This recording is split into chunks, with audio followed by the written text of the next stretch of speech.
بسم الله الرحمن الرحيم الحمد لله رب العالمين والصلاة والسلام على رسول الله وعلى آله وأصحابه وسلم maanta oo ah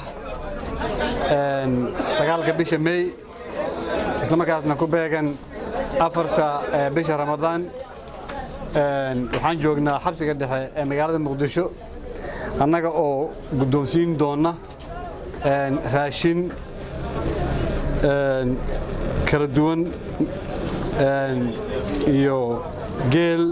dharkii ciida waan ugu talagalnay maxaabiista ku jirta xabsigan dhexe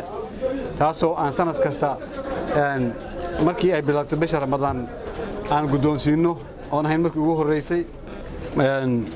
Ilaahay subhanahu wa ta'ala waxaan uga baryaynaa bishan barakeysan ee Ramadaan fadligeeda in Ilaahay daadaas uu barakeeyo maxaabiistan ku jirta xabsiga dhexe waxaan rabaa markaan inaan ku wareejiyo taliye ku-xigeenka koowaad ee ciidanka asluubta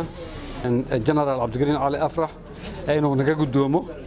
daaqadaas ama santii Bismillahir Rahmanir Rahim Salatu wassalamu ala rasulina amma ba'du waxaan ku salaamayaa adinku aad u mahadsan salaanta islaamka salaamu alaykum warahmatullahi wabarakatuh hay'adda walaalayn ah ee Hormuud Foundation waxaan marqaati ka ahay hay'addan Hormuud Foundation gargaarka ummadda Soomaaliyeed anigu inaan ku qaldanahay malayn maayo ogaalkayga waa hay'adda koobaad waa talabaad waa saddexaad baan oran karaa waa ka guddoonay marka ugu horeysa hantida ay noo keeneen walaalaheen Hormuud Foundation waana uga mahad celinaynaa waxa aad arkaysid oo deeqa ayay ku soo deeqeen oo la cunto oo la dhar iid oo la hilibkii la qali lahaay waxaan leeyahay waad mahadsantiin Hormuud waa sanadkii saddexaad oo ka qayb qaato goobtan aad ku wareejinaysiin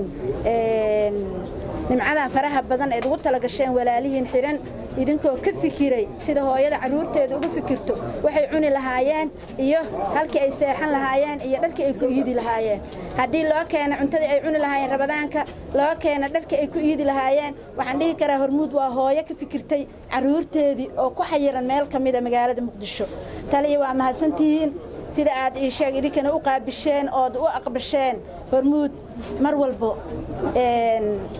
macaawimada ay keenayso waan qiireysanahay Hormuud waxaan leeyahay halkaas ka sii wada Hormuud kuma jirto in hay'adaha aan wax u yeerino waa hay'adaha iyaga noo wacoona dhaho kaalay imow halkaas aan alaab ka dhiibeynaa maahan kuwa aan ka codsano oo dhahno maxaad heli kartiin ummadda u heli kartiin maaha Hormuud in kuwa aan dhahno maxaad isxilqaan ku kordhi kartiin ayada isxilqaanto sanado badan oo arkay ilaa hadda wayna mahadsan yihiin